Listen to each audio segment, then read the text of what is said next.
Hello everyone and welcome back to English Adventure.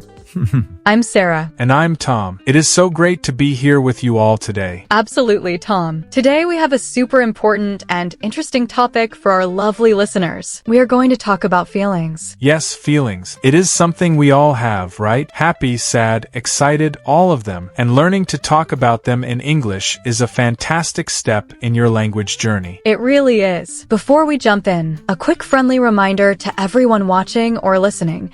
Please share this episode with your friends who are learning English. Subscribe to English Adventure if you haven't already, and hit that like button. It really helps us a lot, and we love seeing your comments too. Let us know what you think. Okay, Tom.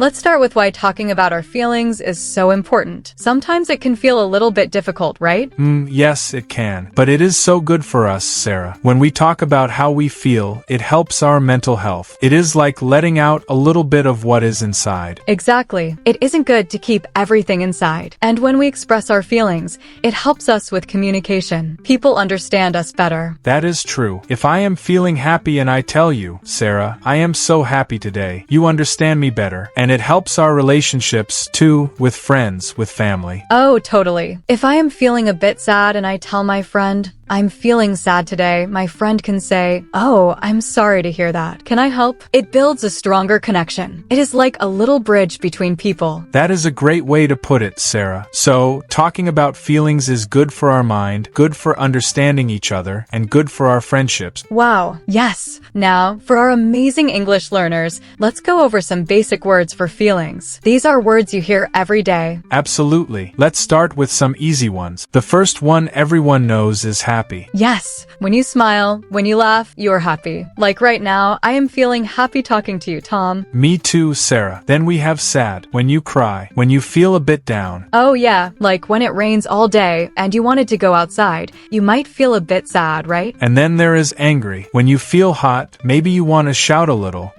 Like when you miss the bus, you might feel a little angry. Oh yes, that is a good one. And what about tired? When you want to sleep. Oh, I feel tired sometimes after a long day. Just kidding. But seriously, after a long day at work, you feel tired. Good one. And excited. When something good is going to happen, like before a holiday trip, you feel so excited. Exactly. And scared. When something makes you feel a bit afraid, like watching a spooky movie, you might feel scared. Or when you hear a strange noise at night. And finally, for our basic list, nervous. When you have a big test or you have to speak in front of people. I remember feeling nervous before my first podcast, but now I feel happy. See, practice makes perfect. Now, a very important tip for our listeners. The difference between I feel and I am. Oh yes, this is very useful. When we talk about feelings, we often say I feel happy or I feel sad. That is right. It describes your current state, how you are feeling right now. But you can also say I am happy or I am sad. Both are correct. Yes, so you can say I feel tired or I am tired. Both mean the same thing. Don't worry too much about the difference at this stage. Just pick one and use it. Perfect advice, Sarah. Okay, now let's try some more specific feelings. These words can help you describe how you feel in more detail. Ooh, I like this. First, frustrated. This is when you try to do something, but it is very difficult and it is not working. Yes, like when you try to put together some furniture and the instructions are unclear. You might feel very frustrated. Exactly. And overwhelmed. This is when you have too much to do,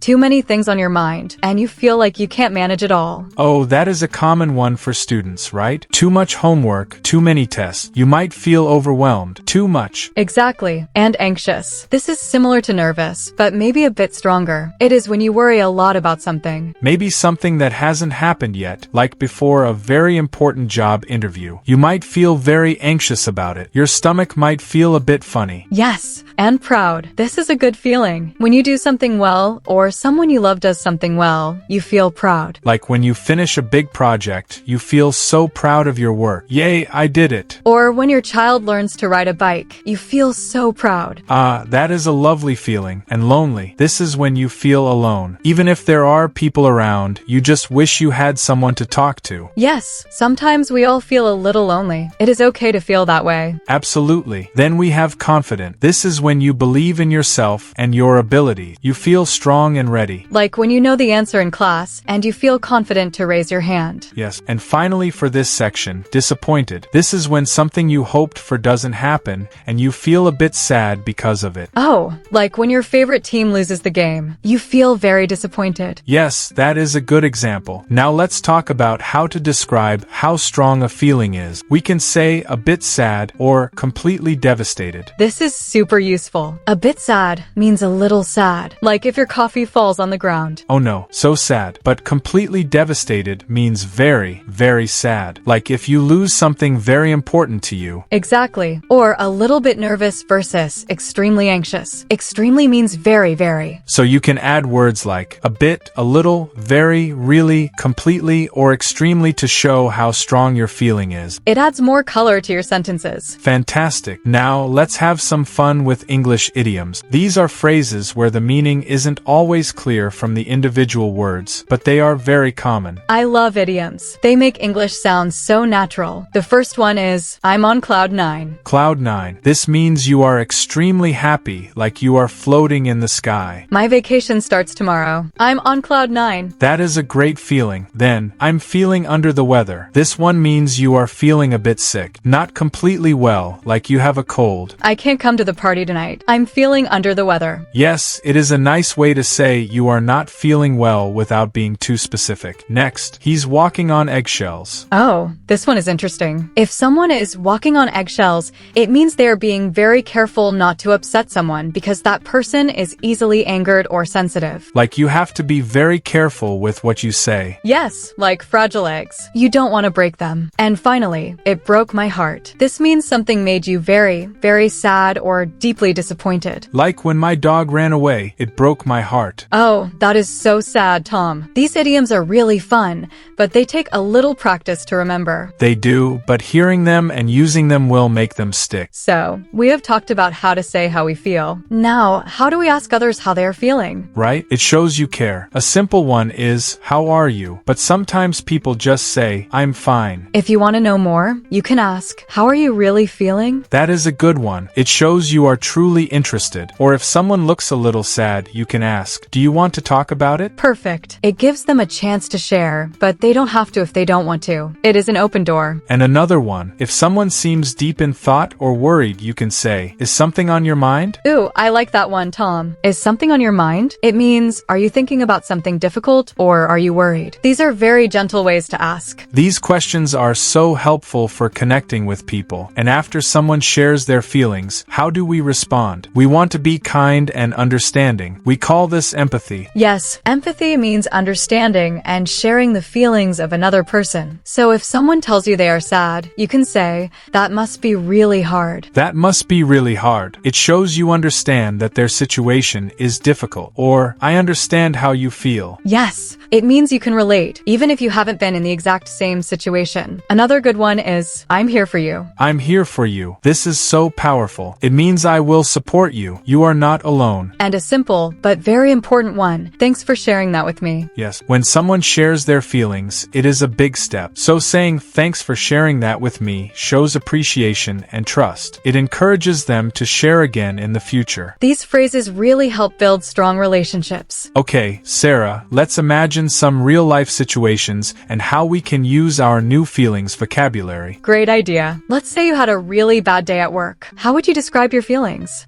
After a bad day at work, I might say, I'm feeling tired and a bit frustrated today. The computer was slow and I had too many meetings. Good one. Or, I'm feeling a bit overwhelmed after all that work today. Perfect. Now, what about describing excitement before a trip or a big event? Oh, that's easy. I'm so excited for my vacation next week. I can't wait. Or, I'm on cloud 9 about the concert tomorrow. Love it. And what if you want to express sadness after a breakup or a disappointment? This can be difficult, but it's important to talk about. Yes, it is. You might say, I'm very sad about the breakup. It broke my heart. Or, I'm really disappointed that the project didn't work out. These examples show how we can use different words to match the situation. It makes your English sound much more natural. Exactly. Practice these in your head or even out loud. Now, let's talk about feelings at work. Sometimes it is hard to talk about stress in a professional way. It is, but it is also important for our well-being. If you are feeling too much pressure, you can say, I'm feeling a bit burned out.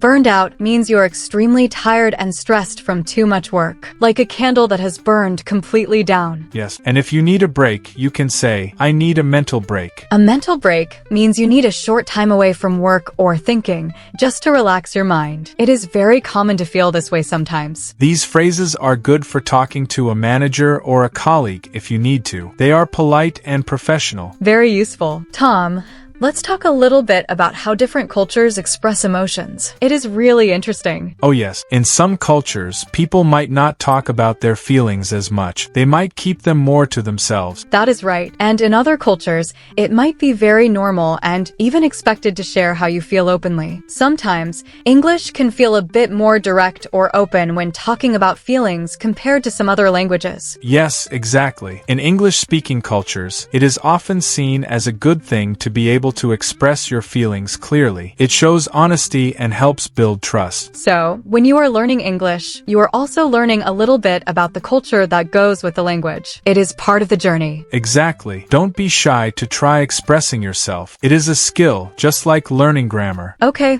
Tom, we are almost out of time, but before we go, what are some final tips for our listeners to improve their emotional vocabulary? My first tip is, keep a feelings journal in English. Ooh, I love that. Every day, write down how you feel. Today I feel happy because. Or, today I feel a bit tired because. Yes, it helps you practice using the words. And my second tip is, practice describing your day using emotional language. So instead of just saying, my day was good, try to say, my day was a bit stressful at first, but then I felt very proud of my work. Exactly. The more you practice, the easier it becomes. Don't be afraid to make mistakes. That is how we learn. That is fantastic advice, Tom. And remember, everyone, talking about your feelings is a journey, both in English and in life. Be patient with yourself. Absolutely. And we are so proud of all of you for learning and growing with us. Well, that is all for today's episode of English Adventure. Thank you so much for joining us. Yes, thank you. Remember to subscribe to our channel, share this video with your friends, and hit that like button. And we would love to hear from you. Leave a comment below and tell us, how are you feeling today? Or, what was one time you felt super excited? We can't wait to read your comments. See you next time, everyone. Bye-bye. Bye, everyone.